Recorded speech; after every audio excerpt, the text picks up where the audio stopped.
I'm glad to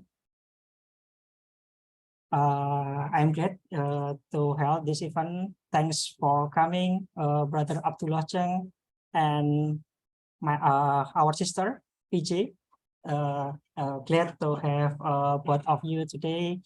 Actually, this event held by Formit from Halal and Mualaf Center Department. This event tonight we want to sharing about many things. For especially here we have guest Brother Abdullah. He is from Islam Taiwan. He's managed the website about the Muslim information in Taiwan. And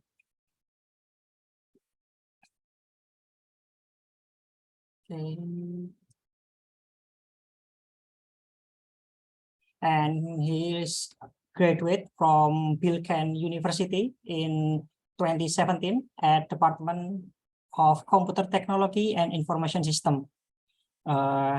He's very amazing because he can speak Chinese, English, French, Turkish, and Arabic.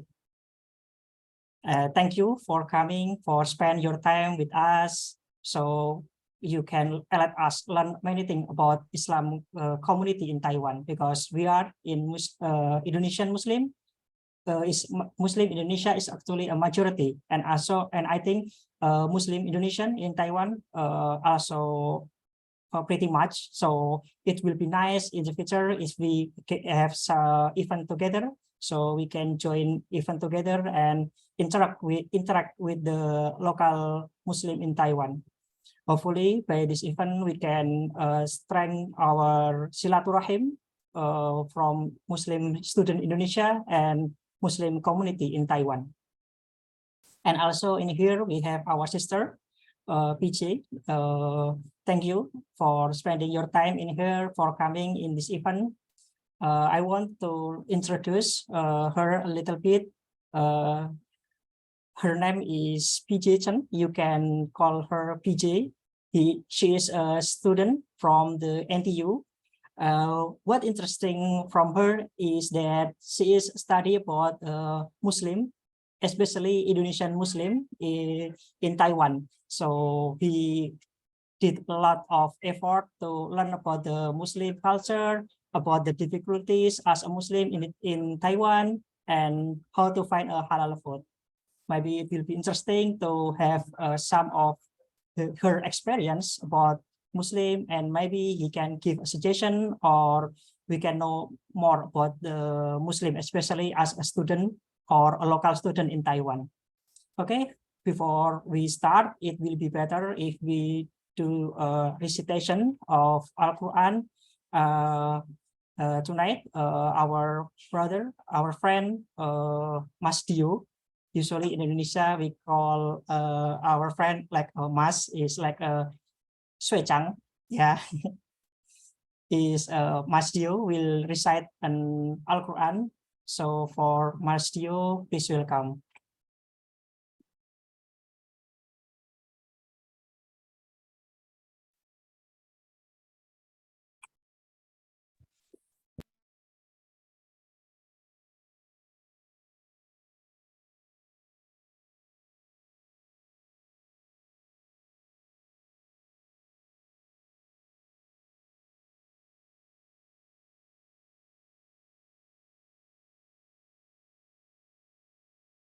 Hello, Dio.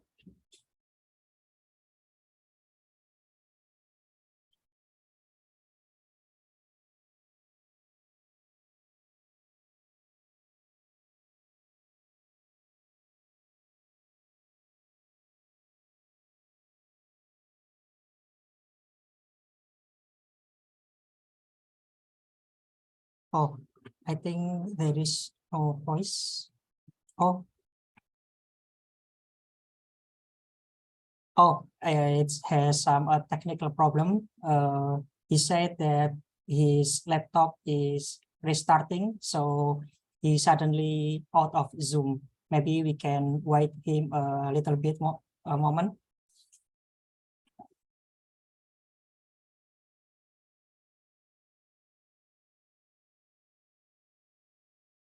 Or in here we have Pak Sadang.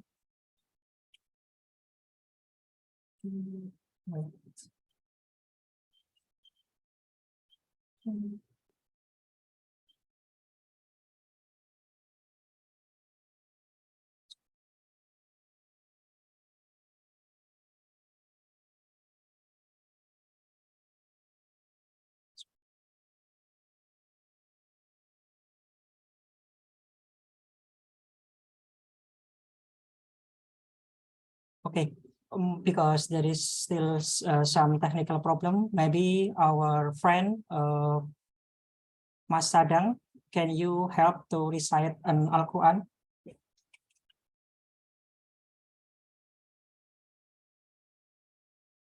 Oh, he also out of the room.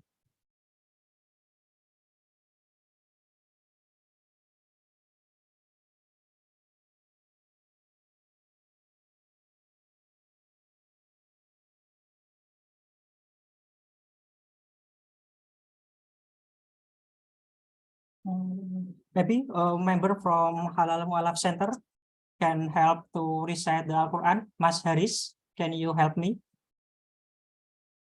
Yeah. Okay, thank you, Mas Haris.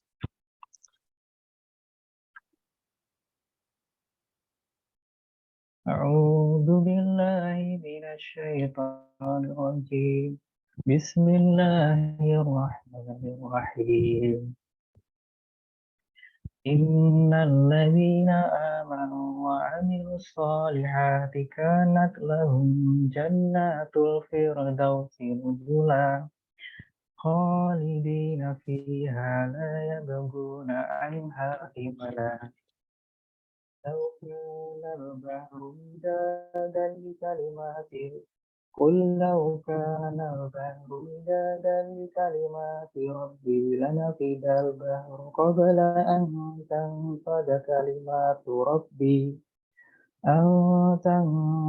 كلمات ربي ولو جئنا بمثله مددا قل إنما أنا بشر مثلكم يوحى إلي أنما إلهكم إله واحد فمن كان يرجو لقاء ربه فليعمل عملا صالحا ولا يشرك بعبادة ربه أحدا صدق الله العظيم.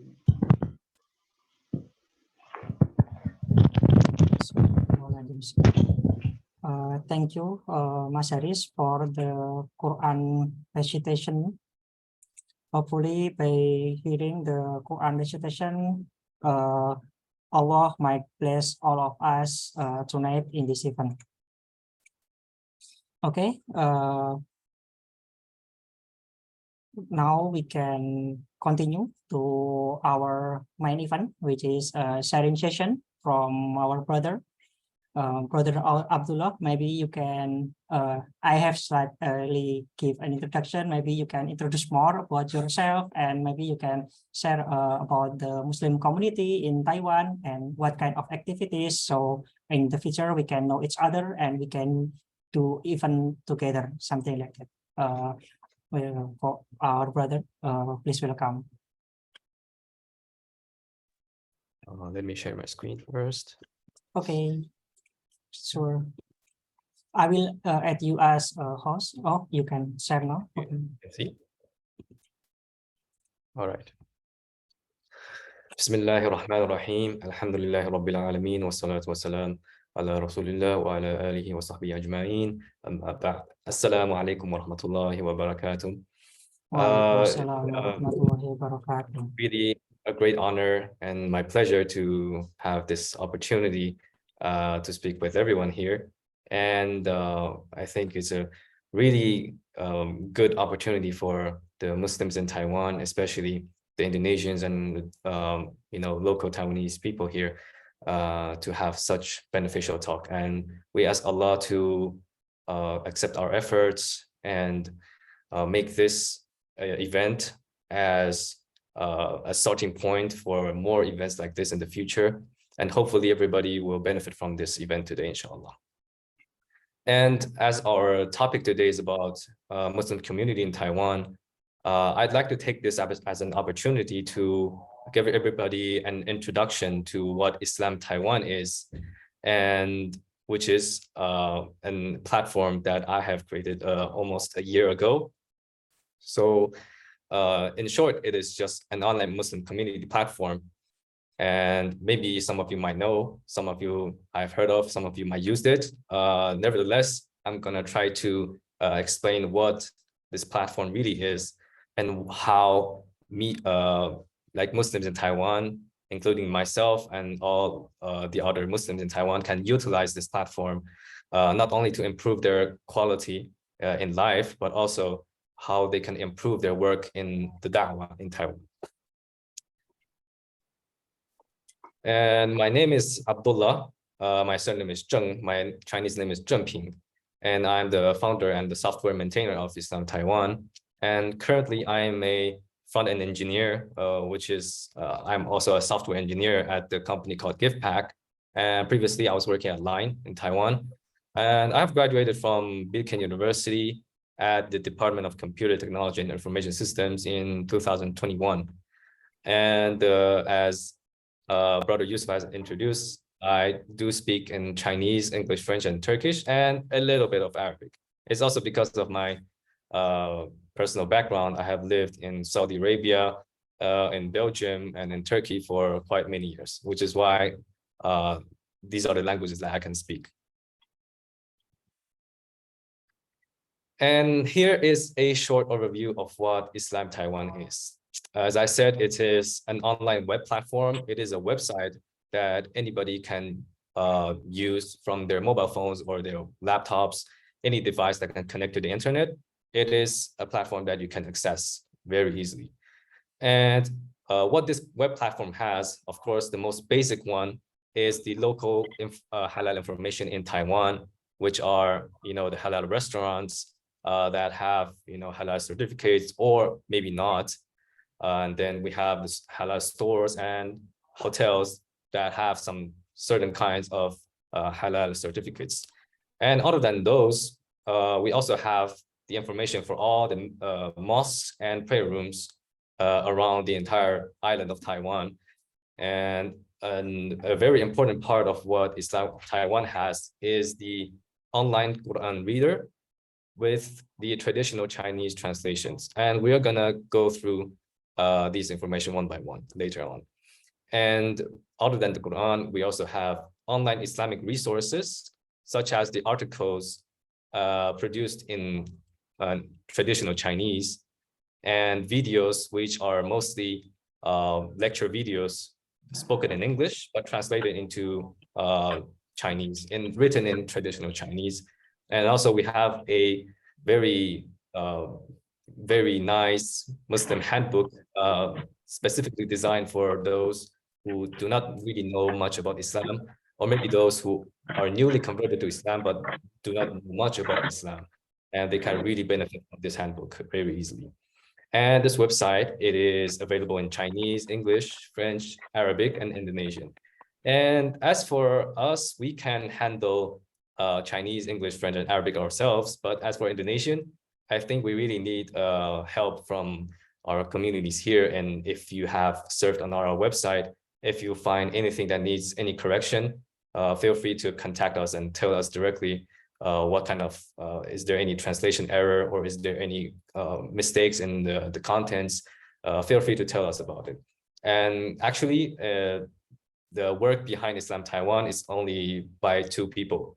There's me, and then there's also my brother, Mustafa. And we are basically the only two people who are working on this platform. And if you like to serve this website directly, you can scan the QR code at the top, the bottom right corner of this slide.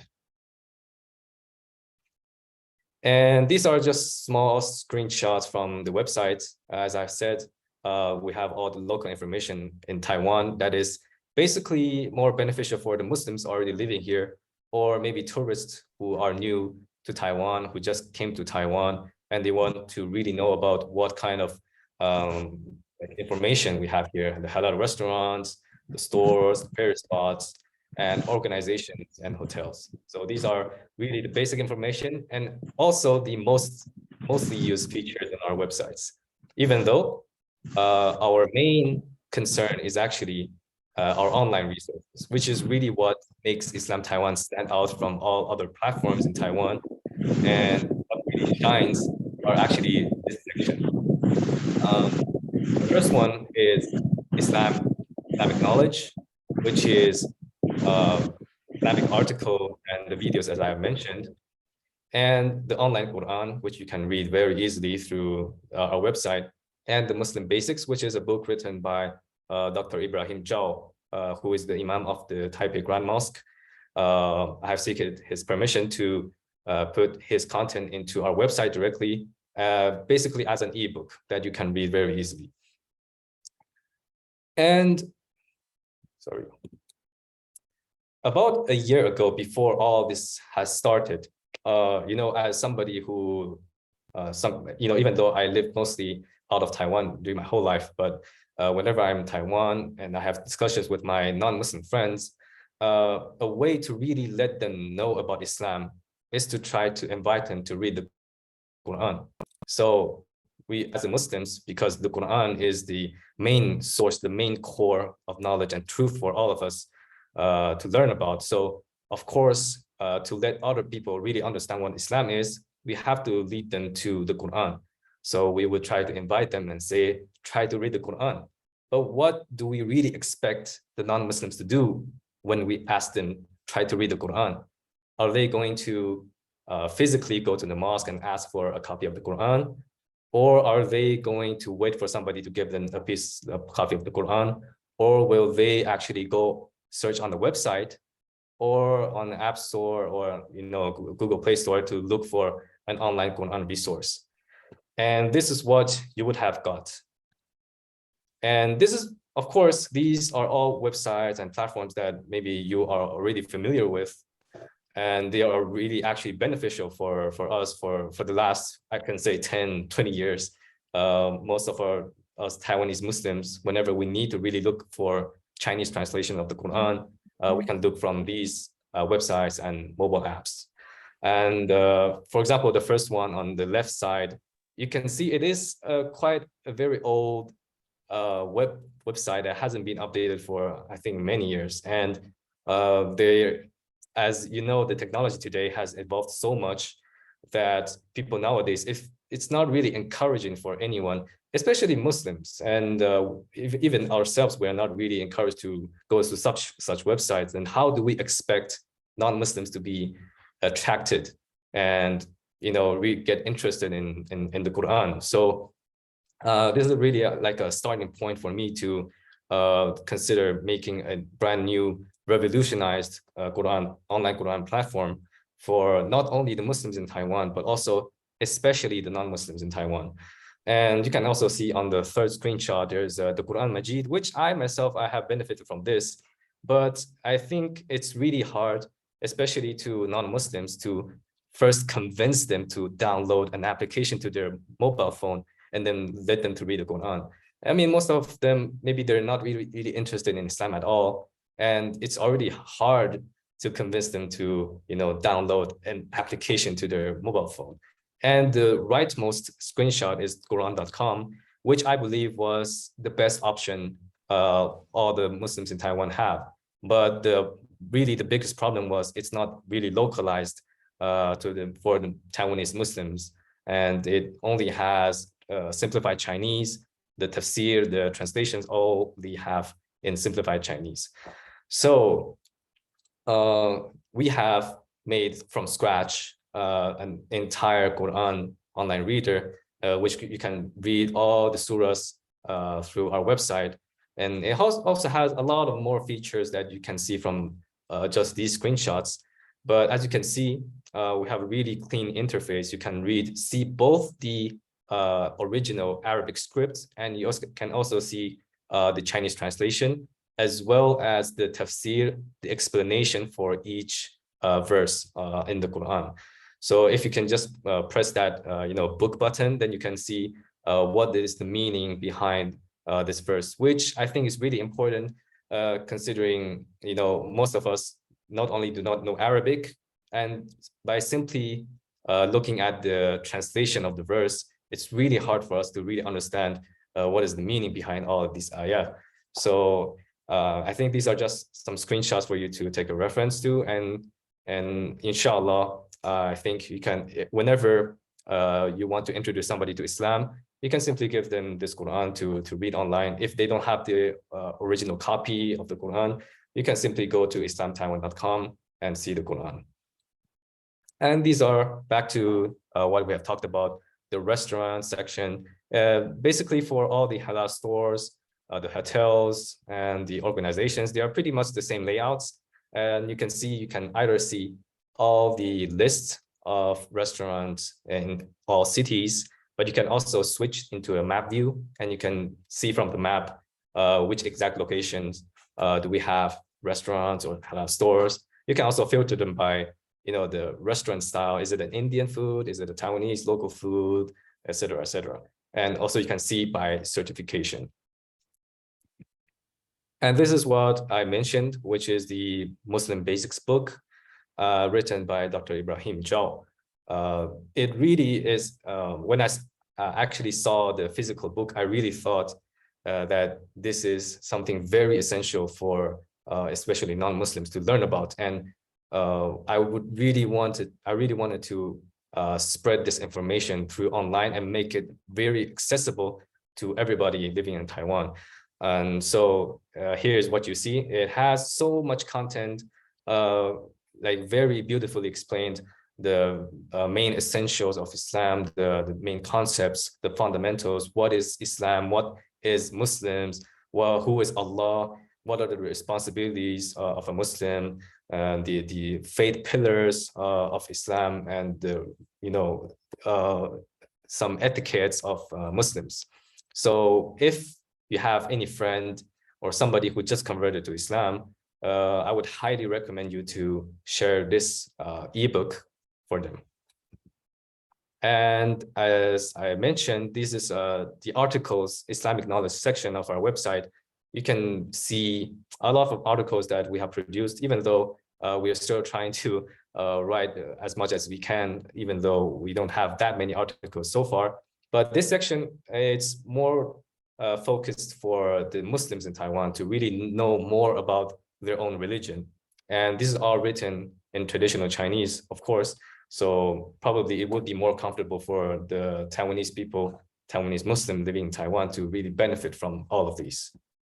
And we also have a YouTube channel that is dedicated to translate some of the lectures by scholars from abroad and translate them into Chinese.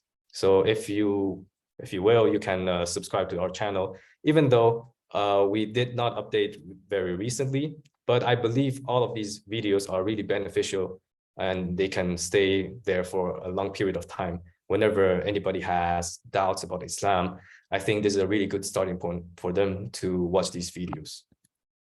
And one of the last things I want to really emphasize on is our Discord community, which is, I believe, one of the best tools to unite the Muslims through online tools and software. And Discord, if you haven't heard of, it is an application just like Facebook or Line. And it is an application where you can really separate all the topics in a very specific manner, and it's very clean. And as somebody who has worked in Line, I don't believe that Line is really the solution for the Muslims to gather together in a group online. And that is why I think we need to categorize all of our information into one single platform where all the Muslims in Taiwan, whether it be Chinese-speaking Muslims or Indonesian Muslims or foreign Muslims, we can all gather on one single platform and put our information into the specified categories. So as you can see from the screenshots, if you have any event, you can simply post on the event channel. If you have some information about the courses, you can post in the courses channel. And you have some questions about Islam, you can ask on the Islam Q&A channel. So, and it's really categorized very nicely. And I really hope that the Muslims in Taiwan can really take advantage of this. And lastly, I want to share some of our main key goals. And the first one is that we are trying to centralize all the Islamic information into one single platform. And by Islamic information, I mean the information that is beneficial for the Muslims in Taiwan into one single platform. And we are really trying to prioritize the communities, the Chinese-speaking communities in Taiwan, and especially the non-Muslims, because as we know, Islam is not a very common religion in Taiwan, and people really have misunderstandings. It's really common to see non-Muslims having misunderstandings about Islam. That is largely due to their lack of knowledge about the religion itself. So I really want to spark interest from the non-Muslims, and especially make the Muslim youth, because if you go to the masjid, it's really hard to see the young people coming to the masjid nowadays, and it's really risky, I think.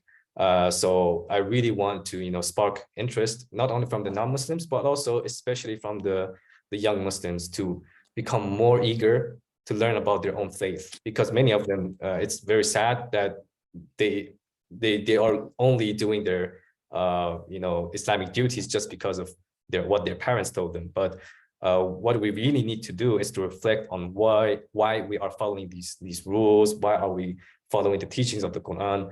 So I think this is we are trying to make this a platform where it's very easy for everybody to learn a lot more about Islam.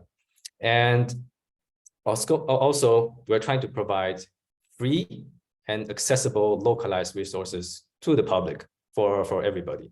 And by accessible, I mean you can simply log on to the website, and you can see as many contents as you want without downloading an entire application into your mobile phone, taking a lot of disk space from your phone. And lastly, which is what I just mentioned about Discord, is to strengthen the bond within the Muslim communities in Taiwan, because we are already a very small community, and if we are not really united, then there's no hope in making a very effective da'wah to our non-Muslim communities in Taiwan. And lastly, if you want to contribute to us and gain the reward of from all of this, here's some of the things that you can do. Of course, the first one is if you see there's any misinformation or mistakes from the website content on the restaurants or the stores. Maybe if this restaurant has already been closed, but it's still shown on the website, then you can simply tell us, and inshallah, we're going to fix that as soon as possible. And as I mentioned, the translation corrections, especially from our Indonesian brothers and sisters, if you have any suggestion, you can simply tell us directly. And also, I would really encourage everybody to go to our Discord server and then interact with everybody there, because I think it's a really nice chance and platform for everybody to be connected to each other. And of course, follow us on our social media platforms and share any content that we share through our websites, on Facebook, on Instagram, and so on. And you can, of course, contact us through the small chat box on the website. As you can see on the bottom right corner, there's a small blue chat box. Or if you want, you can just email us or contact us through social media directly. And here are some of our the QR codes that leads to our social media platforms. And of course, you don't have to scan all of them. You can actually find all the links through the website directly. So if you want, simply scan the QR code in the middle, or type islamtaiwan.com, and you can see our website. Okay, thank you very much, Brother Abdullah, for nice presentation. Hopefully, I think from your presentation, we have the same objective in here, especially from the Halal Mualaf Center department. Usually we do ATMT, awareness through most tour. We do some kind of event, so we give the chance for the local people or local student to come to the mosque, and then we give them chance to try Muslim clothes, and then we also give them a souvenir like a calligraphy. And also, if they are curious about the Al-Quran, we also let them know how to read the Al-Quran and do some recitation, something like that. Maybe in the future, if you are available or you are in Taiwan, we can like collaborate in this event. Maybe we can discuss for the following agenda. Inshallah. Okay, thank you very much for the presentation. Thank you. Okay, I think the next we will move to our sister, PG. How are you? Hi. So my turn now.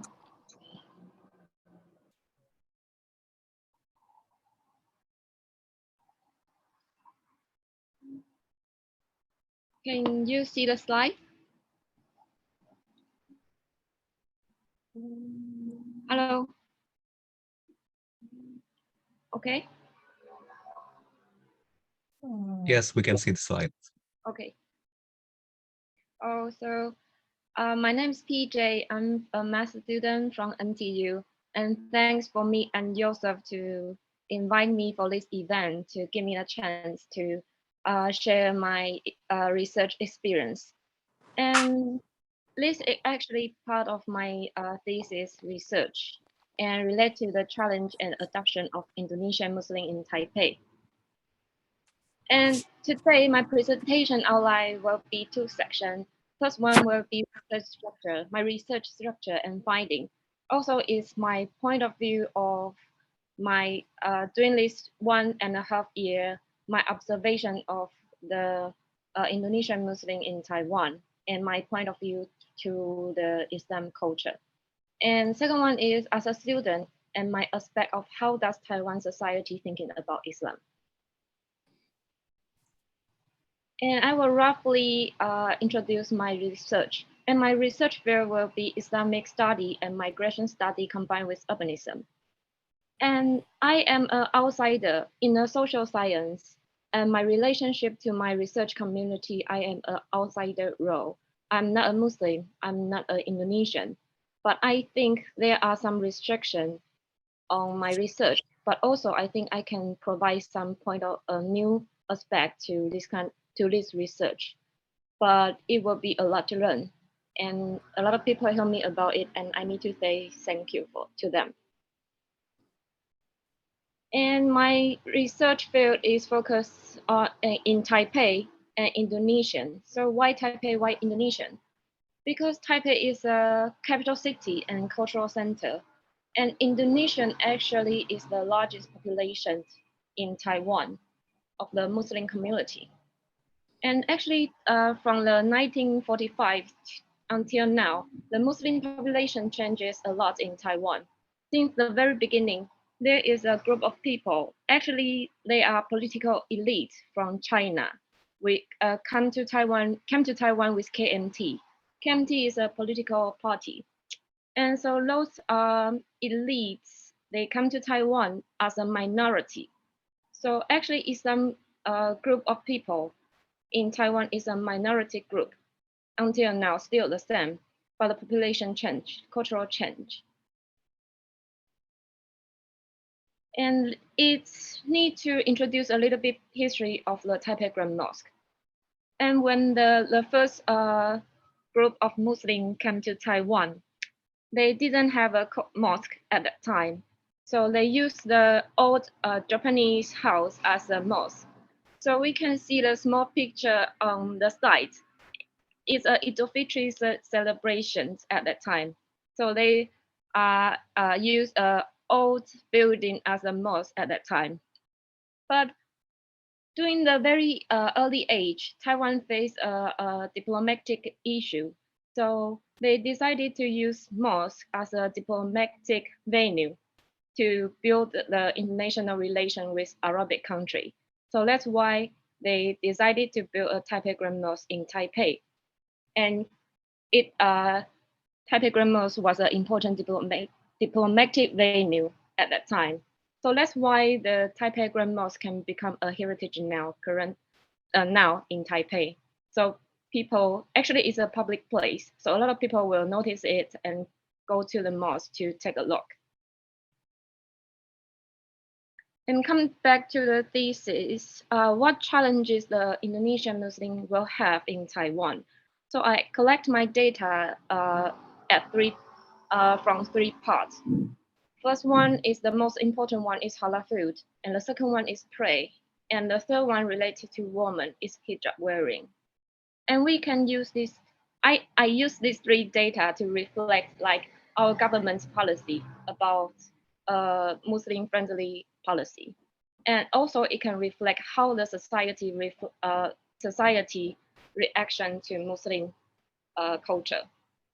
And we can see is a Taipei a Muslim friendly city. We can ask these questions and answer it. Yeah, so my research questions will become like, how do Indonesian Muslim migrants cope with the challenges in Taipei, and which is a non-Muslim majority city? And the second one is, what kinds of coping methods of different groups of people will have? And what kinds of city space supports Muslims' religious practice? So I try to answer these three questions. The first one is halal food. I noticed that the halal, people will have three halal food strategies. The first one is they were very strict about what they eat.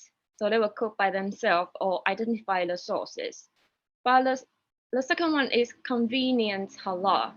And this one is very complex. And some people will use this kind of method to coping with the new environment.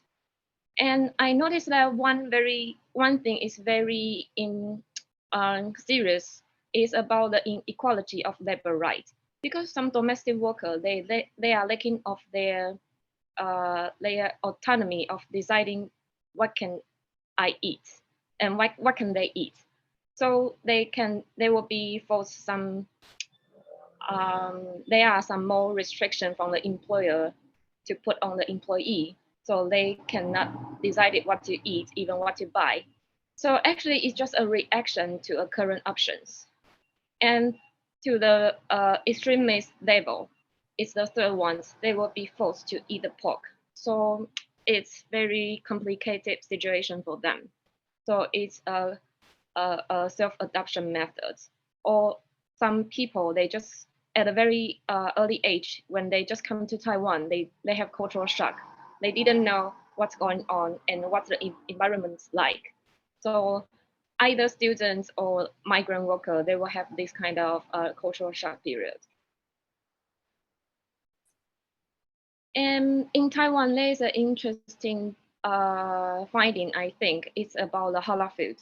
Actually, the grocery store, the Indonesian store, they are a hub to providing and connecting. It's a network for the halal food supply chain, especially for those domestic helper, because the grocery store it's pop up in a lot of neighbors.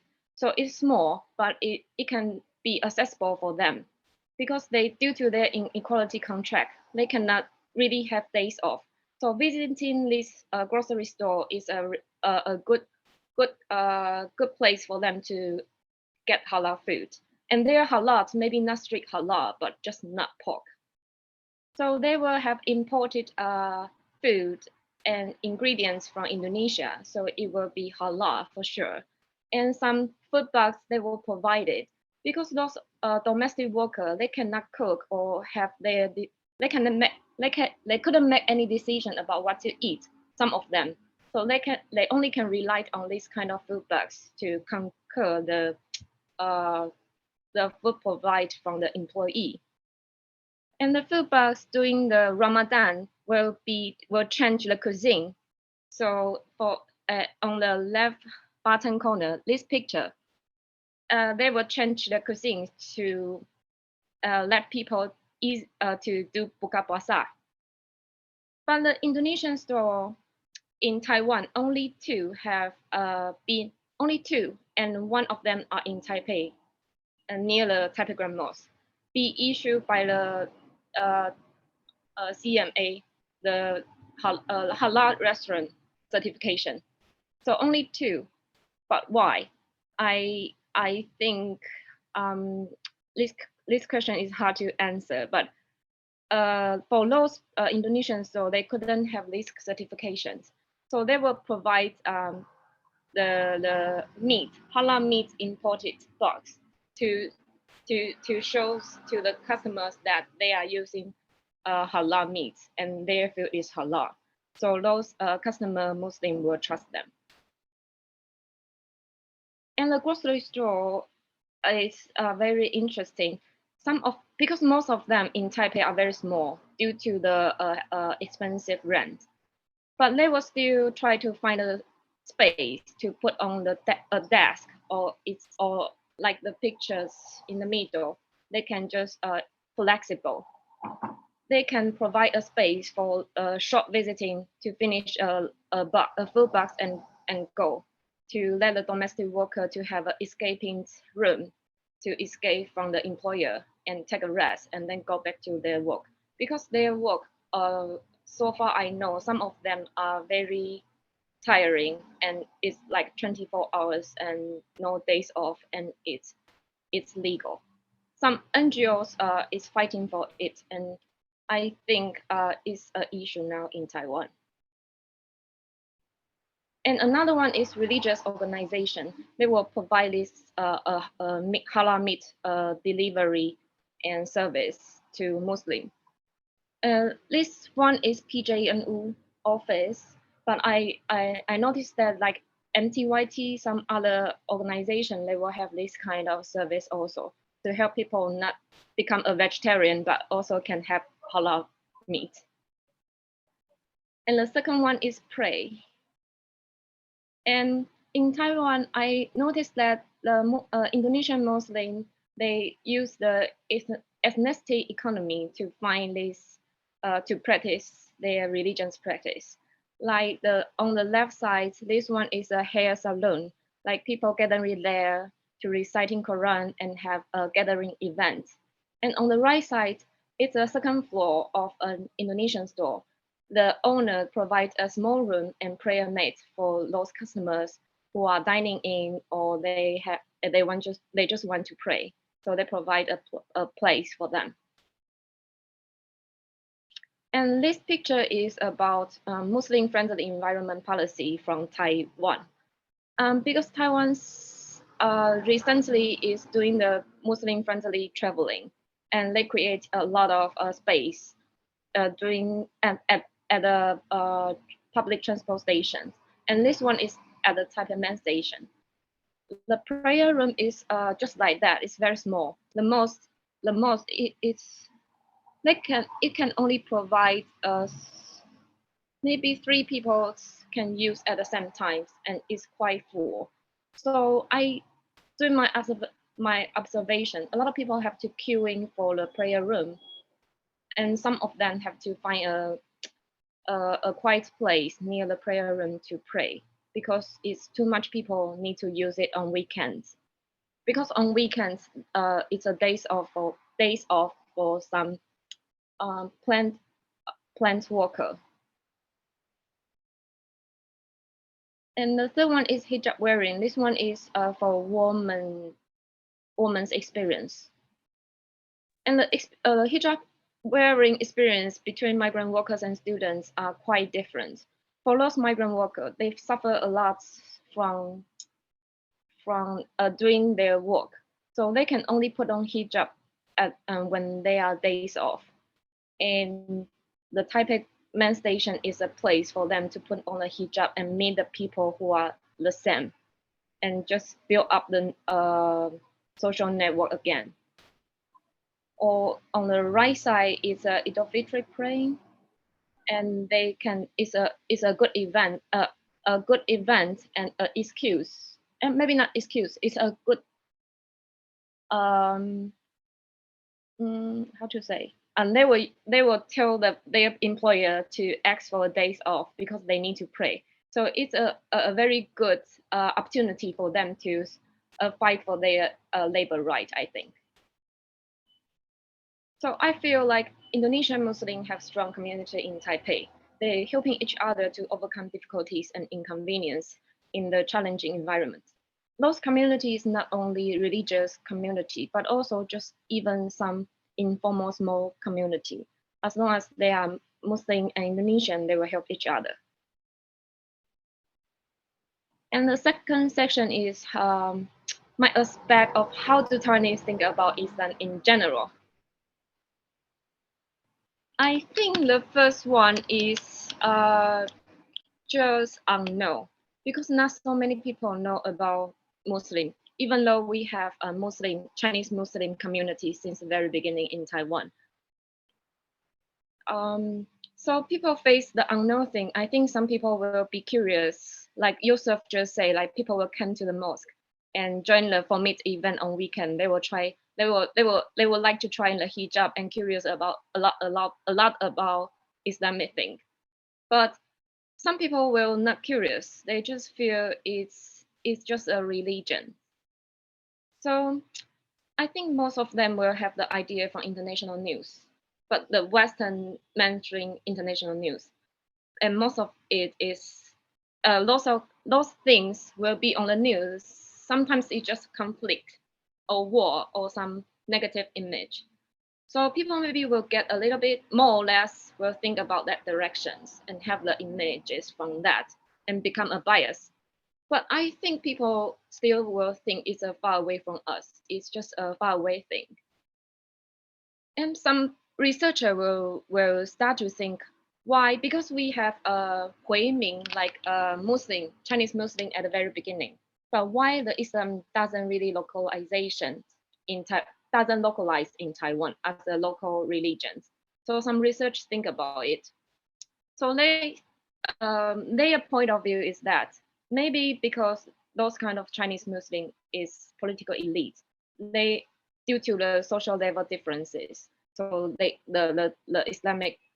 Islam religion didn't really be spread to Taiwan society. And the second one is due to the unknown. So people will think religion is a personal thing. People, as a Muslim, there are a group of people who choose to have belief. So they will have some images and bias, maybe just their shallow understanding of Islam culture, like can eat pork or can have a wives or is a mysterious culture. But I would like to say, compared to East Asia homogeneous society to the Western society, the society is very different. So we can take a hijab wearing, for example. Like, for example, in France, there was a debate about should a woman take off hijab in the public area. But I think in Taiwan, it's, for example, like the domestic workers issue. In the public area, they can put on hijab, and the pressure is from the inner space, like in the private space. So it's opposite to the Western country.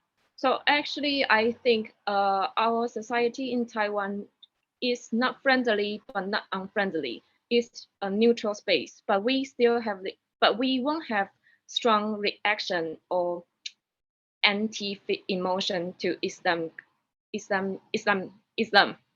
Yeah. And from our government's attitude, take the Idul Fitri celebration, for example. I noticed that some Indonesian Muslims will have their own celebrations at that time.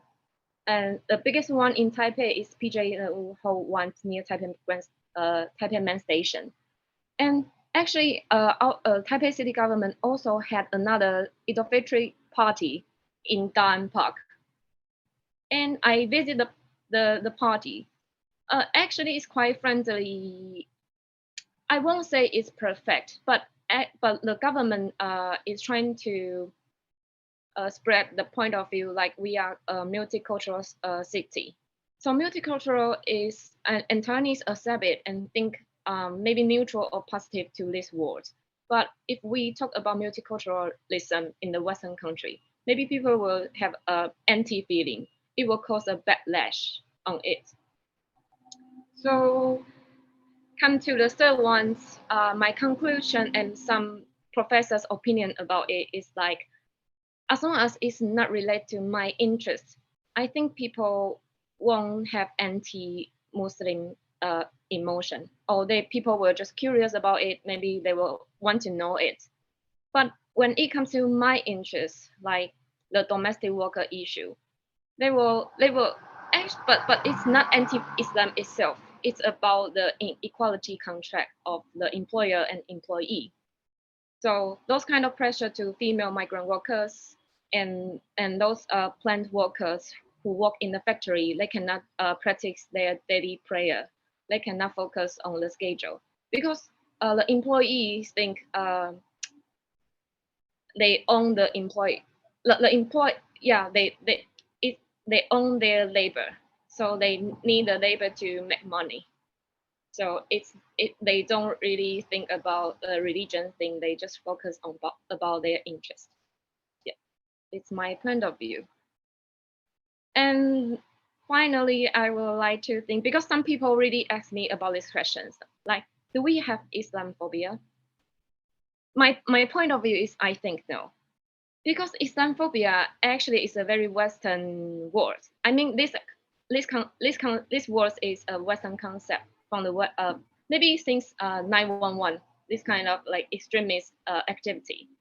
But in East Asia, I don't think we have strong feeling to it.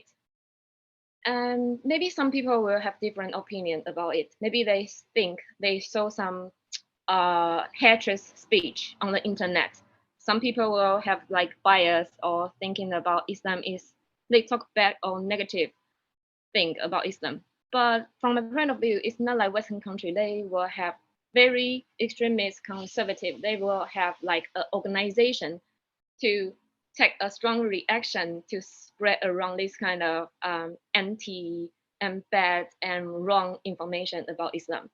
So I think no, but maybe some people will have strong curiosity and combined with bias, or maybe some people are just very conservative. They have conservative mindset toward any foreigners, not only Muslim, but also any kind of people just different from us. Yeah, so it's my point of view. And thank you for your listening. And if you have some story or question want to ask me, or you can add my line and email me. Thank you. Okay, thank you, VG, for your presentation. It's quite nice presentation. Maybe in the next session will be a discussion session, and I will like introduce my friend Mas Raka. Please welcome to lead the discussion session. Thank you. Thank you, Brother Yusuf, and hello, Brother Pink and Brother PJ. Oh wait, I think I should call it Brother Abdullah, isn't it? So I mean, I just like very easy to call you by the Muslim's name, I guess. Okay, so before I think I'm going to talk to everyone here that this is today we're going to have a discussions, and if it is possible later, PJ and Brother Abdullah so as well, together we'll try to answer some of the questions or discussions that might raise. But before we go into that, and also at the same time, if you have any questions, please try to write it out in the chat box, so we can try to read it out your questions, or if you want to say it loud out, and you can just try to raise your hand, and then after that you can get the turn, and then after that try to speak it your questions, either discussions, and so on and so forth. So for now, meanwhile we wait for that, I think I'll have to ask some couple of questions to Brother Abdullah and PJ as well. So first one to Brother Abdullah, as Muslims yourself, brothers, in Taiwan. So first of all, I think this is the first questions that I do want to say is Maybe at the very first time I wasn't following, maybe because the first one I do want to know is that are you a converted Muslims, or at the point of the like you're born you Muslims because of your Muslims family? That is the first case that I do want to know, because it will establish all the structures that I asked. And the second one, I mean, do you like develops or like grow in a Muslim communities, or like the same, or like the same like every Taiwanese, or is just like have some exclusive Muslim communities? We do here in this forum this evening, we will want to know how is it like the Muslim communities here in terms of like local Taiwanese. As like PJ said, a lot of her research, which I respect also, it comes from Indonesian Muslims the most, and most of the Taiwanese, I think in PJ's research also converted, right, PJ? I think you also saw some Taiwanese that converted to Islam. Meanwhile, when you're studying it. So I believe those research also came from that. But here, Brother Abdullah, we also curious actually in this Taiwan, how does like local Muslim communities are here about, or is it only like the ones that you established? That is why you established it, or is there another one, or maybe that we don't know of? Okay, so maybe there are three questions actually that I do want to ask. Maybe after this, Brother Abdullah first. The first one is about like born Muslim status, and then the second one is about like how you grow up, include about these environments. Is it okay for you as Muslims or something like that? So basically, same like us, but our perspective is actually just as a visitor, visitor to Taiwan, and then oh, this is how we see, and then the friendly environments or something like that. But for you, it's different. And the third one is about the community. Is there any established community, or maybe if there's any other community that we don't know of? Because some of the community that we know is currently we have only connections to you, I guess, so far as I remember, Brother Abdullah. I mean, to the Muslims communities here, unless it is a company. It's a professionals company that also gives, like, for example, as Halal certifications, and then some of our friends that already work somewhere, but doesn't establish a community. That is very different when it becomes a company. That is something that goes to business, but community more like a social thing. So that's why I asked you this question. So maybe first one goes to Brothers Abdullah, these three first questions, and I already see some of the questions as well. So please, Brother Abdullah, maybe you want to give insights to us. Thank you. All right. Thank That's you how very we'll go much. to PJ. Okay, as for the first question, I was a born Muslim actually. Yes. My father, he converted to Islam during his in 20s. Actually, my father's family, his family background is the traditional folk, faith in Taiwan, the ones that go to the temple. But my father, he studied in the Arabic department in 政治大学, National Chinchi University. And afterwards, he started growing more interest in Islam. And that's when he went to Saudi Arabia for further Arabic studies. And that is when, alhamdulillah, he accepted Islam.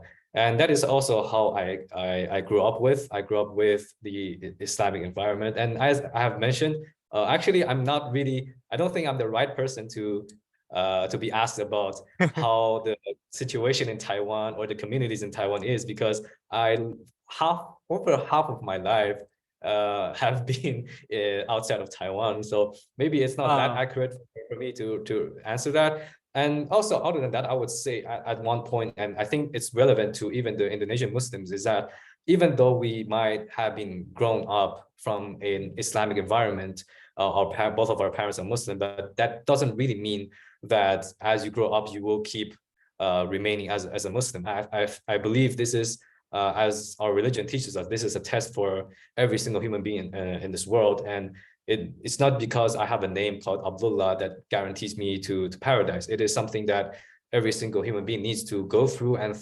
reflect on what the meaning of life is and why do we pursue what we pursue. And I think especially in the youth in Taiwan. Even though alhamdulillah, I'm still young, but I really worry about our future, because as my father told me, he from his perspective during his days, I mean, before the year 2000, the youth Muslim communities, they were actually very motivating. They really want to build a strong, firm, like a fundamental among the Muslims in Taiwan. But nowadays, I think the situations have changed.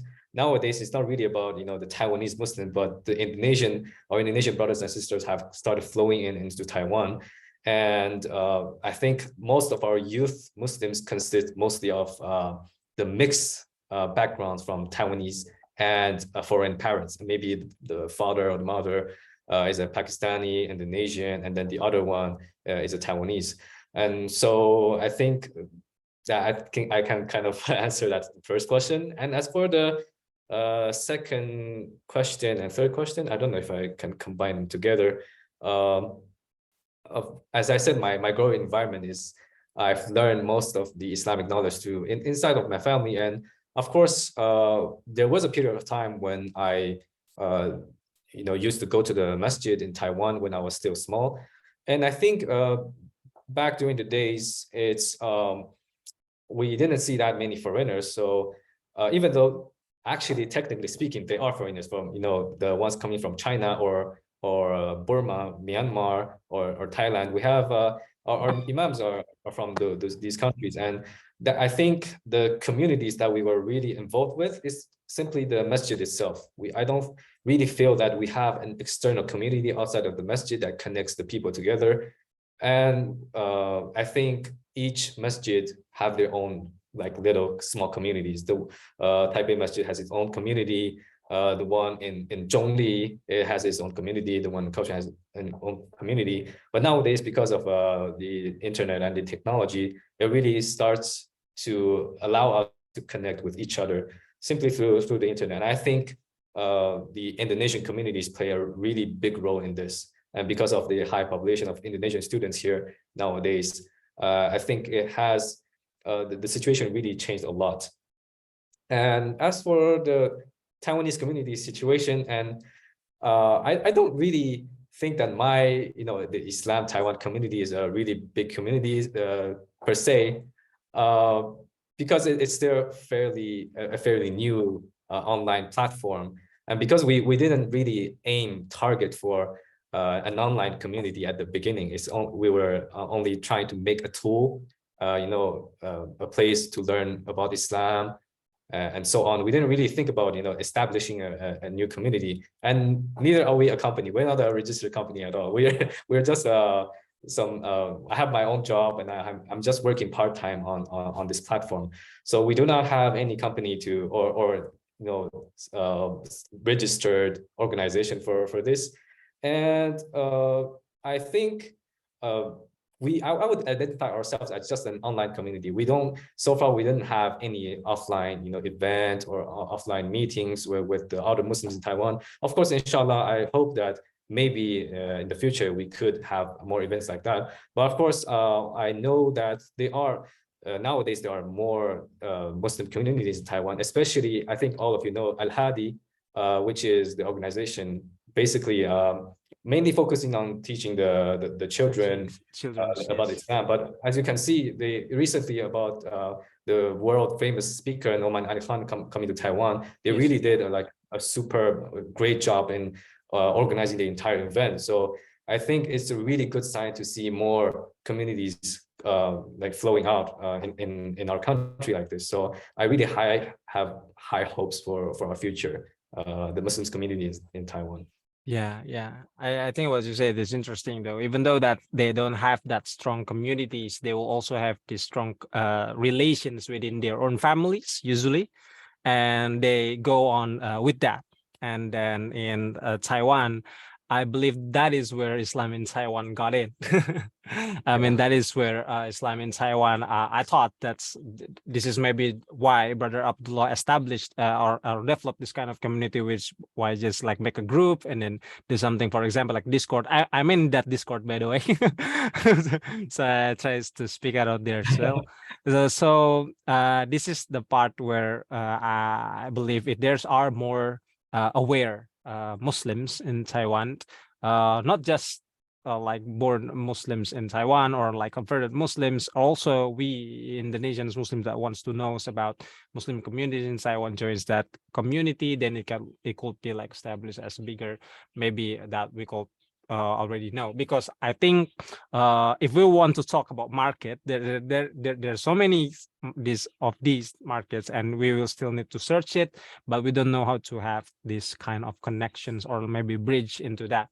That is maybe why we want to express also our help, and then maybe we can try to get the connections together to reach that kind of connection. So therefore, your hope and our hope as well could be a great Muslim established communities, and we can local Muslim established communities, and we can get to know with them as well.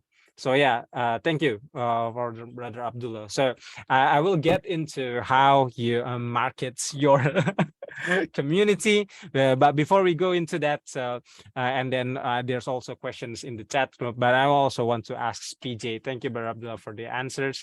So PJ, so we meet again, I think in Idul Fitri, Kai Che Che Huotong, we also meet there. So yeah, but couple of times we also ever met before, and it is interesting. First one, my first impressions of PJ is like I didn't actually know that you are not Muslim at that time. So I was like, oh, wait, is this is this Taiwanese Muslims here in doing ngaji, as we say in Indonesia, in Bahasa, doing our the studies of Islam.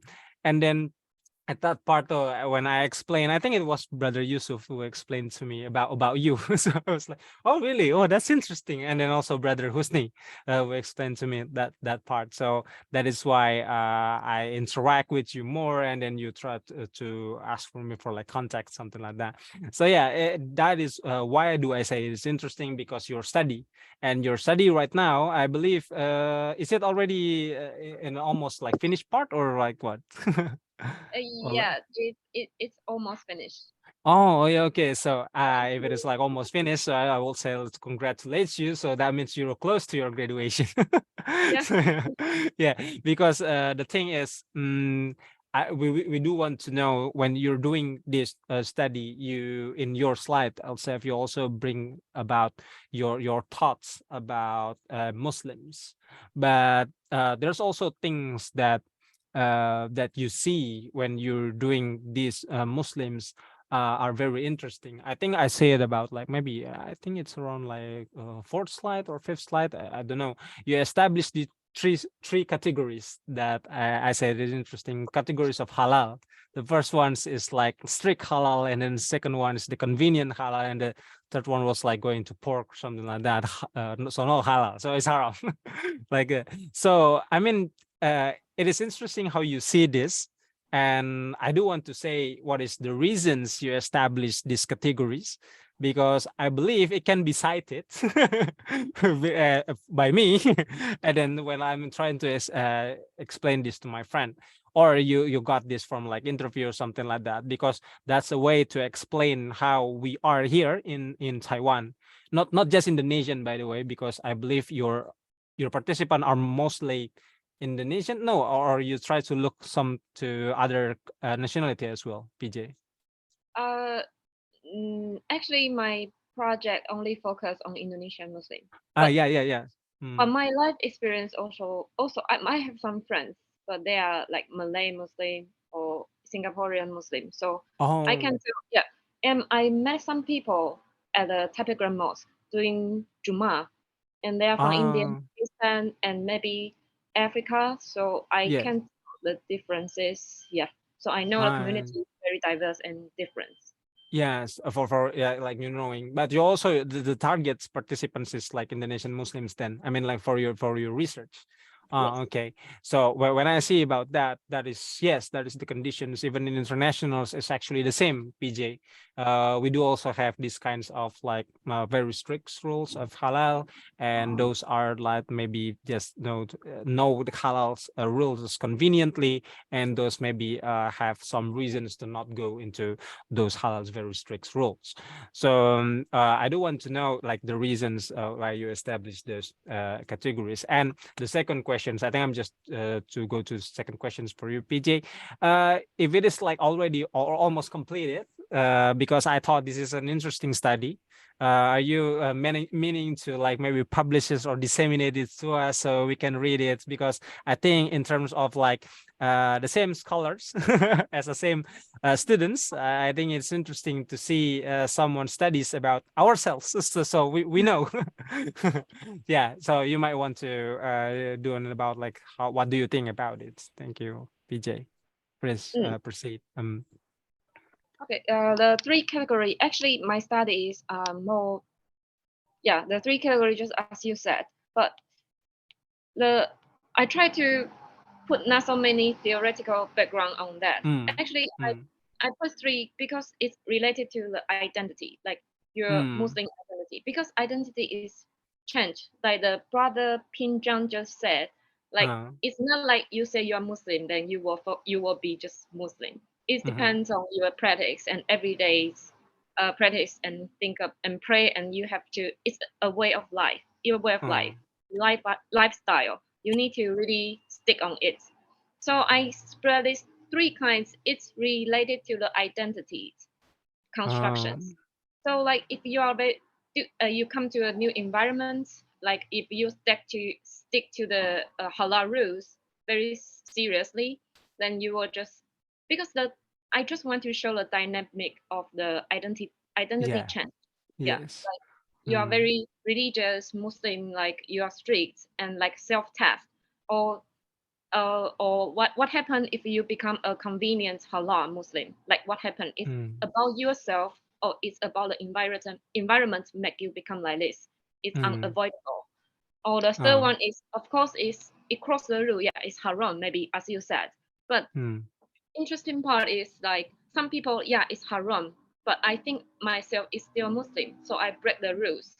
But it's dynamic, you know, like today I eat pork, but tomorrow I will fix back to the stick to the halal rules. In my mind, I'm still think about it, but just due to the uncontrollable situation, because some people work in the factory, their employer didn't provide any other options to them, and it's labor job. It's really no option, so they can only do it like this. And yeah, so that's the reason and the background theory behind the three category of the halal. Yeah, it's dynamically changed, right? Okay. Yeah. So as you're doing this research, you also found this kind of person, right? I mean, like that according goes to this category. Yes. Oh, I see. Yeah, I mean, it's there. I mean, someone who's just like break the rules but I'm still Muslims because of the facilities that not provide by their company or by their workplace, something like that. So it happens to us Indonesians, mostly Indonesian migrant workers, mostly. Yeah, some of them. Yeah. Oh, so how about the research though? I mean, like, is it going to be disseminated? I mean, like, you're going to share the research, and if it's publicated, then you might want to sell us form it about it, and then try to be an about so for us to read it and study. Oh, what do you think about that? Oh, you mean publish in the academic journal? Yes. Okay. In journal, any journal, or maybe if you do have any like plan to publish that. Actually, this semester, because my professor really encouraged me to do this kind of project, because he noticed that the Islam Muslim population in Taiwan is increasing and will be increasing more and more. So he feel like it's an important topic. So he asked me to join some seminar this semester. And in a seminar, you will have like some thesis writing. So I published two. to the seminar and just Ah, do some presentation about it. So that's why I can get the other professors' opinion about how the Taiwanese society reaction to the Islam culture. I see. Okay, okay, that's great. So if you do have any good news that your work is published, you might want to like tell us, and we'll be happy to study it as well. Maybe only me. I don't know. My friends here are students. Formit are students, so they're very smart. So they're waiting for that. So okay, so because this is a discussion, so I think I'm going to go to the chat, and then if I do still have time, I think I'm going to ask more. But no, because we have a lot of questions over here. So the first one, I'm going to read it out, and this is from Brother Dio, and yes, he said thank you for the faithful presentations, and he's curious. I think this is for the both of speakers. So, considering the growth of Muslims populations in Taiwan nowadays, especially due to the numbers of Muslim foreigners, do you think Taiwan government will build another grand mosque here? Is there any information you ever heard, or maybe expand to the existing mosque? So maybe Brother Ping or Brother Sister PJ have any sort of experience about this, you might want to answer. Okay. Maybe Brother Abdullah, if you ever heard first. Yeah. Yeah. I'm not sure if I'm supposed to share this, but I think I have heard that the Taipei government, they were planning before to build another mosque, but somehow it was canceled due to some political reasons. But one thing I can say that's more likely to happen is if they were to build a new mosque, it probably wouldn't be as a good location as the Taipei Grand Mosque, because all of you know the Like the house center prices. of it. Yeah, in Taipei, Yeah. it's extremely high, especially when you're planning to construct a big like a masjid. So if they were to build, it's probably going to be somewhere out in the outskirts of Taipei. Probably won't be as good as the Taipei Grand Mosque. Yeah, that is as far as I know. Okay, that's too bad. Okay, maybe PJ have ever heard about these mosques, or maybe Musalla. I don't know. Oh yeah, Like most. small, I yeah. think I talked about this issue with CMA, Chinese Muslim Association, and actually their information, just like what Brother Pinjan say, they actually, one of the struggling in their face is about the land. It's The very rent. hard to Oh, yeah. land. Oh, the Yeah, land, the land. Oh, okay, rent, yeah. of course, actually, because it's very expensive and hard to find a place. But they do have want to extend the current building. But I think it's very difficult due to the current building is a heritage. You want to rebuild it, yeah. So I think, I don't know if the plan will keep going or not. I think due to the political issue and the CMA's attitude to this issue. I see. Yes, it's interesting to see that. So I mean, at the very first, as governments, last time I ever attend in Taipei 101, I think they also have like city government over there. And according to that, they also want to like express more efforts to bring Taipei prioritizely. I think first Taipei to have more Muslim friendly facilities. But so hopefully this kind of like insights answer is that way, because at that time I was also representing as Muslims, and Taipei first I think want to have more Muslim friendly facilities. So hopefully in the futures they will have more of it. Not just limited to grand mosques, but also masala and also Muslim friendly facilities all around the cities. Okay, so we're going to proceed with the second question. So from Brother Yusuf. Okay, so this Brother Yusuf would want to ask, is it possible to know number of Muslim in Taiwan in from Islam Taiwan? So to your applications, maybe this is Brother Abdullah, the questions, or maybe is there any kind of data? So how's your data collected? Unfortunately, we don't have that kind of data, but it is actually a great idea, especially for those who will really want to know the situation of the Muslim communities in Taiwan. I think it would be a nice thing to add in the future. But at the same time, I know it's kind of hard because as far as I've last heard of, the Muslim population in Taiwan is around, I don't know, 0.2% of the entire population, Yeah. which is around, I don't know, 40,000 or a few dozen thousands of Muslims. So, and especially, filtering out the foreigners and only including the Taiwanese population, I think it's even harder. So unfortunately, I don't have that kind of data, and I don't know actually if any other organization have conducted These kinds such of kind of data. yeah. Yeah, it's interesting. I believe only governments will have this, but this is maybe very interesting in terms of like doing it by registrations. Yes, like maybe Brother Abdullah. I think we could try to manage that. But even though that we do have this kind of features, we do if they are internationals, I think they are have the way to like register to it. But if they're maybe Taiwanese and then they maybe don't know like this even exists, so they didn't register themselves, then they didn't get filtered in. So that is what maybe the cause of the problems and some challenges to have this. But it's interesting if you do want to do this, please, and I do want to have like all my Taiwanese Muslim friends to fill that so they can be surveyed and knows the number. So okay, that is interesting features to add. Okay, now I think this goes to PJ. Okay, thanks for sharing for your research. I think this is this is a questions of methodology. So yeah, this is, are you doing it? Did you do it with ethnography method? So she's wondering, Sister Rismia, wondering if there's like any Muslims discrimination in Taiwan throughout your studies. Have you ever heard many Muslims say that Taiwanese tends to avoid sitting next to Muslima? Have you ever heard that? because it's hijab and in public, so they tend to avoid it. Is it like that? What do you think about this, PJ? The first one is method, and the second one is the issues.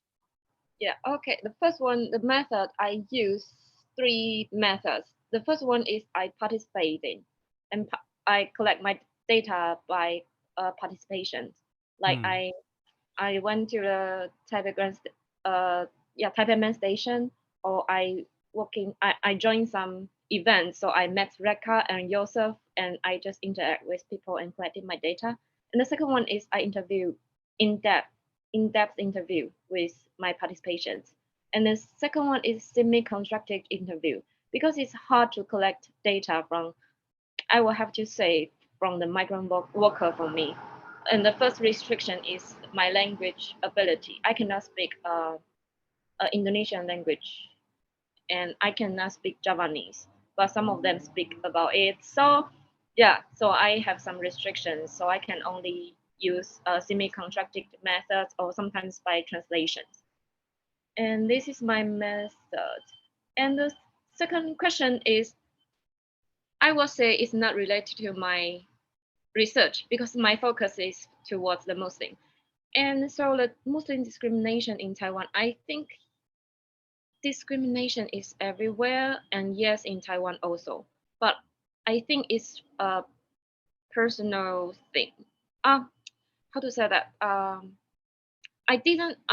People around me, I didn't hear this kind of story, but I believe it happens, because some people will, I don't know, but my interpretation of this story you just put on the chat box, I will say maybe they can be anti-Muslim, or they can be just anti any kind of people different from us. It's discrimination. Yeah, like foreigners, because it happened to me before. It's not only Muslim, but also some other some nations, people like ethnicities and in black religions. or in white Caucasian people have this kind of discrimination also. Maybe yes, I have one story. I accompanied one Muslimah to a hospital, and doing the and the experience for me, I bumped into 3 kind of people. 2. The first one is they are strongly curious my relationship with the Muslimah, and curious about our how do we communicate with each other, and they have like high respect to the Muslimah. Like thank you for helping us to taking care of elderly people. And wow, you are doing great job, and you can speak good English and good Chinese. I don't know what's her idea about, like the person's idea, like all the Muslim can speak English. So it's a bit, maybe it's a good bias. I think they feel all the foreigners can speak English. Some Oh, Taiwanese. okay. Yeah. Yeah. Bias and discrimination, yes, happens. And the second one is when I just sitting there with the Muslima in the hospital, there is an old guy behind us. The guy, I think, is some kind of, it, I think he's an extremist conservative person. Like he is like murmuring, like, go back to your country, go back to your country, why you come here? And in Chinese. And he's Oh. not, it's very weird. So the Muslim don't understand, but I feel like the strong emotion from the person. So I don't know if he's yeah, but so I think weirdo happens in the society and discrimination. Yeah, but I don't think it will become a strong trend or society trend like like Islamophobia.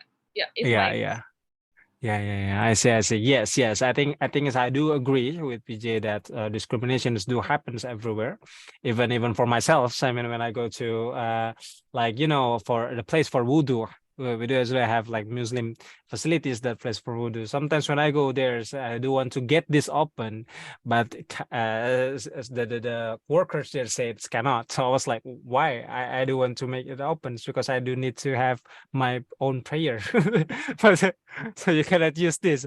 Oh, okay. It's in Taipei Men's Station, right? I think I think it was there. So because they say that if you do have any if you want to open this, please contact the staff. So I do contact the staff when they don't open that. So how can I do it? And I'm going to take my feet, go up to the to the disc again if I do want to like wudu. So yeah, that's what happens to me as well. It's still like that. So it's happened, yes. No, that I think it's another issue. The Taipei Men's Station, their management of the Udu place and the Musola is terrible. It's not terrible. Yeah. We I think really the want to make managers. a difference. Yeah. Yes, last time I do also said about this. Okay, they have this facility somewhere, and we do appreciate that. But sometimes they don't follow it with a good management of it. So, for example, like the cleanliness, and then some like that, the rules of like opening the doors for Muslims and something like that. It's different though when I go to Chiang Kai-shek. So I just want it to be open, and it's just open already, and then yeah, this needs to be consistent. And it's still happening in Taipei though. So yeah, so that things may need to go to the development list for these governments, Taiwan. Oh yeah, okay. So yeah, Sister Rishmia says some of it like have this in Kaohsiung main stations has better. Okay, so we do have questions. I think both of these going to be last questions, right? Committee, because we do have run out of time. I think, yeah, the first one is from Sister Charles. Thank you for the presentations, Brother Abdullah. There's so many halal certifications. Oh, this is from Brother Abdullah that conduct halal auditings and issue the halal certifications. Maybe you also recognize about this, brother. And then whether it's strict on Sharia rules or not. So what's your opinion, and do you have any plans in the futures about these phenomenons that they don't know actually the standards? So what's your view on this? If they don't know the standards, even though that they are the halal certifications company itself, so this is came about maybe confusing for us. Yeah, I think on this issue you can look at the Chinese Muslim Association and some of the halal certification agencies in Taiwan. I think, as far as I know, there's also ICD Halal that do these kind of certifications, and these are basically the only certifications that we have on our website on Islam Taiwan. But maybe if you have used Islam Taiwan before, you might notice that actually not all of our information have not all the restaurants listed there have a certificate from some of these groups. It's rather a looser one, and part of the reason is because that in the end of the day, Islam Taiwan is only an information platform, and we're trying to gather as many information as we can. And we also understand that there are a lot of small stores that maybe only sells a shawarma, but having a certificate, halal certificate from the Taiwanese Muslim Association certificate is a very costly thing to do. Even though if they do so, they would get a lot more trust from our Muslim communities. But at the same time, I think in the end of the day, it's the Muslim, the individuals who have to judge whether they believe that process behind is Sharia compliant or not. But what I, as Islam Taiwan, can do is to only provide this information. But in the end of the day, I think it's the individual themselves need to be considerate and think whether they really trust this certification process. Yeah, I do agree with this. There's also like other companies doing this as well, and maybe Islam in Taiwan want to expand their cooperations as well to do this, either with the halal searchings communities, or maybe like these halal certification communities. And I think it's great to spread out the informations, because we as Muslims, we do also very in need of things like that. Okay, so let's go to the next questions. I think this is for PJ. So if I missed, I think I may miss your presentations. Well, have you ever compared studies or studied the Muslim growth rate in Taiwan and other religions? So if so, can you please share with us? Okay, so maybe that's for PJ. No, I don't have the growth rate. And actually, I will say the religion study in Taiwan is still ongoing, and it's not a mainstream studies, but there are some researchers to make it more and more important recently. So just this month, maybe last month, there is a book published by Academia Sinica, and it's this one. Okay. Wait, that's blurry. Yeah, but okay, I will just say because it's they try to put all the religions trends and combine all any other religions with Islam also in one book to compare each other, like the that's a book from Taiwan author. Sorry? That is a book from Taiwan's author. Yes, combine. Okay. Taiwan's and actually different kinds of authors. Okay. I don't think there is a person can be professor in all religions. So they compile all the professors from different religions, like maybe Christian study or Buddhist study and Islamic study, and just the religions in contemporary Taiwan. So they try to come to make it oh my god. But it's in Chinese anyway. I think they don't yeah, it's in Chinese anyway. Yeah. So I think people are still, we don't have the growth rates of religion because I have to say Taiwan is a secular society. Religion is not a even in the academic field, it's not a central topic. Okay. But people are working on. Yeah, I do. I think I also see this in Taiwan other than just religions, because it goes to the culture sections in Taiwan. So most of people trying to research on this as well. I do also, because I also research in cultures. I go to last time I ever told PJ that I look into tea of Taiwan. So that just might be, and it's very not very wide audience to do, or like researchers do this kind of thing. So maybe we do also need more of study on this one. So maybe please, brother and sister, if you are students and you do this kind of studies, so please do ask some like insights as well to be cited and to be known about some informations. I think it's very interesting to be continued and studied. Okay, so I believe this is a questions that I do want to rephrase for the last time from Sister Fatima. I think this is a question for PJ, but I think I'm going to rephrase the question. So what do you think about Islam in generally of like truthfulness and like the feeling, something like that. I think it's more of a personal questions. So if you feel like secure to share with us here, so you want to give us your opinion, so you might want to tell us. So what do you think? First of all, because I read the questions. Yeah. But the question is more. I think I'm going to rephrase that questions though. Yeah, okay. because to make it more general. I know. My feeling. Okay, I answer your refresh one. From the very beginning, I feel, to be honest, because the first Muslim I feel very close to is Singaporean Muslim, and they are my co-workers. So maybe sometimes I feel we are different, but sometimes we are the same. You know the feeling.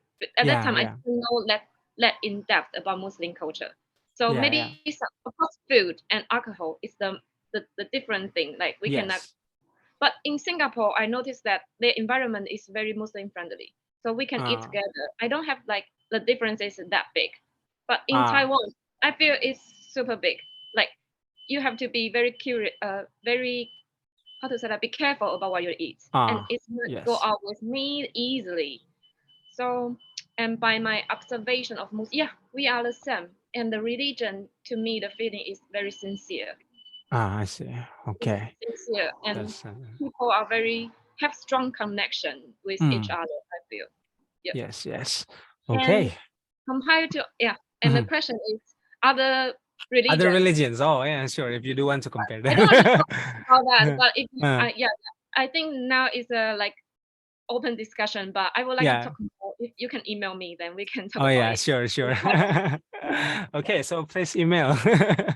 Okay, to balance it out, that's a perspective from PJ as a Taiwanese also, and local Taiwanese. And then we do want to have some Muslim Taiwanese perspective about this one, because throughout the years, I think Brother Abdullah said that he's young, but I don't know his years, though I don't know, going to ask here as well.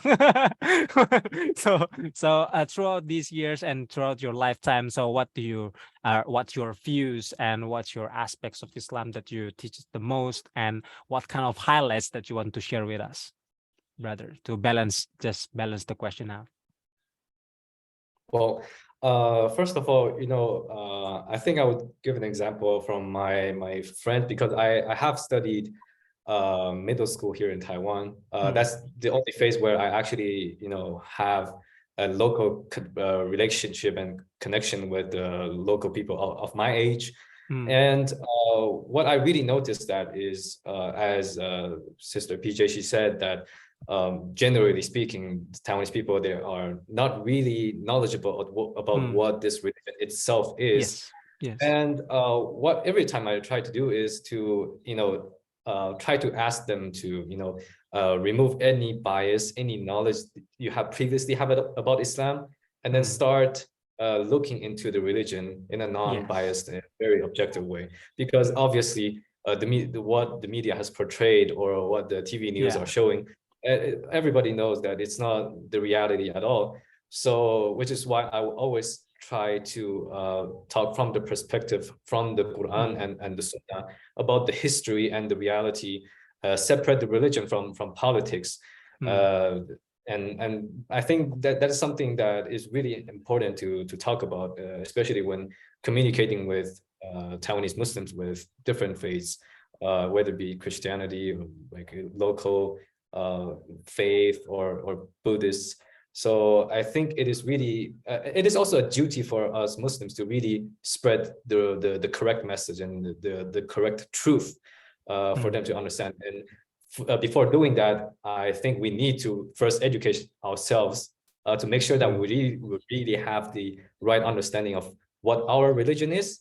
And then we can start trying to do our best and then have some effort to really spread out the message to the people around us. So what I try to do, at least, is to start reaching out to the people of my own circle, and for them to at least understand me as a Muslim, even though I think most of my friends and surroundings, they know that I'm a Muslim because of my parents, but I really want to clarify that no, it is not a matter of family lineage, because I think that happens in all other religions as well. A lot of Yes. Christians are Christians because of their parents. A lot of Buddhists are Buddhists because of their parents. So they might, from their understanding, they might automatically think, oh, the same applies for the Muslim as well. His parents are Muslim, that's why he's a Muslim. But I want to really emphasize on this point that no, actually, as a Muslim, we really need to reflect and rethink about why do we even believe in this religion. So I think that's one of the main points I would emphasize on, especially when communicating to the non-Muslims. Okay. Okay, so thank you, Brother Abdullah, for insights, and so also thank you, PJs, for sharing with us your studies. And I think the community told me to also have a photo of documentations. So I think after the closing statement, we're going to go first into the closing statement. So maybe I do want to give the chance to PJ first for having a closing statement. So please give your closing statement. Thank you.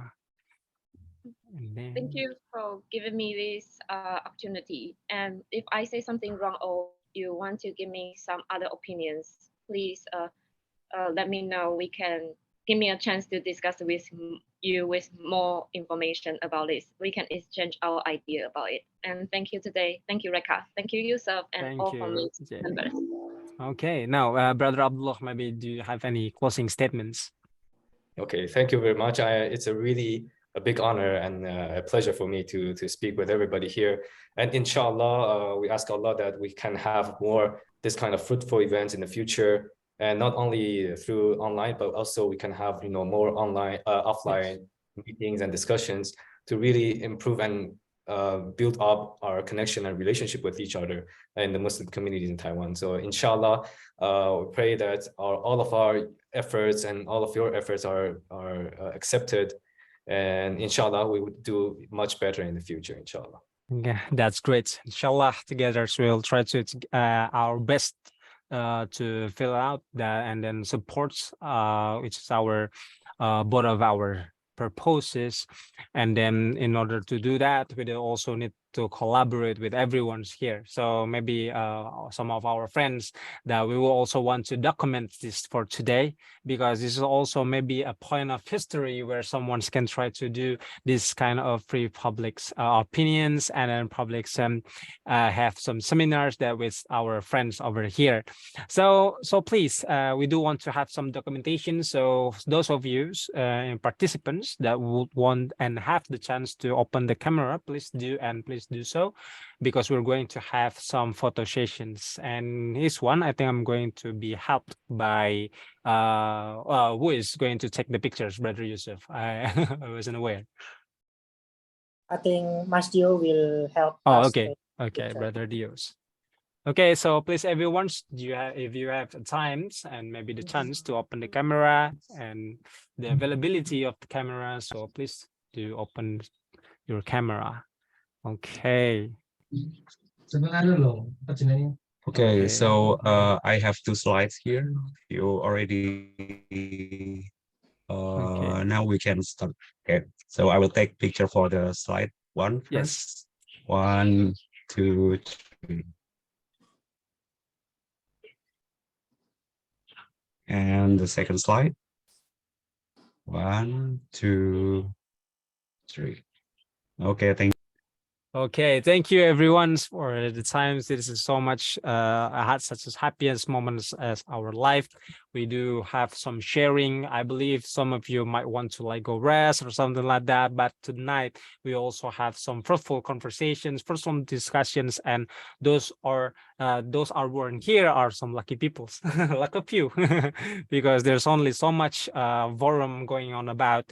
We don't know which one is the best for us. We don't know which one is maybe worse for us, but together we know that this is the forums that we can exchange our knowledge and know some new insights for according and doing our life in the futures. So yeah, that's all we're going to talk about the Muslim community in Taiwan. So I hope everyone here have good insights, good knowledge after going out from these seminars. And that's all from me. My name is Raka Ramadana. I think I'm going to give it back later to my friends over here, but I think I was take charge to close the agenda, isn't it, Brother Yusuf? Wait, let me confirm first. I think it would be fine if you close this event, Brother Raga. Okay, so sorry. So I think it's fine if you want to close the event. Oh, okay. Thank you. Give it to you. Okay, so I think I'm going to once again say thanks to PJ and then Brother Abdullah for coming. This is such a great time to come, and thank you for and sometimes if you do have any more like chance to have some events and in your own events, or maybe like some events that we can invite, and then also you can invite us for mids, not just me but my brother over here and brothers and sisters for me. So everyone can try to join part in this fruitful proposed and good actions. Okay, so that's all from me. My name is Rakam, and because we need to close the sessions with a fruitful discussions, that's why we need to say Alhamdulillah. So we say Alhamdulillah together, Alhamdulillah, and then we also have some much istighfar to our God, Allah subhanahu wa ta'ala, more istighfar, astaghfirullah, and we do close with a closing of like the prayer of meeting closing. So yeah, subhanakallahumma hamdika, asyhadu an la ilaha illa anta, astaghfiruka wa atubu ilaik. Okay, so that's all from me. Thank you so much, and I do want to say sorry if I have some things that I do say that wrong, and all the things that good are from Allah subhanahu wa ta'ala. And wassalamualaikum warahmatullahi wabarakatuh. That's the end of the seminar for today. Thank you everyone, and good night. Have a great evening. Bye bye. Thank you, PJ. Thank you, Thank you, Abdullah Brother and PJ Abdullah, for again. coming tonight.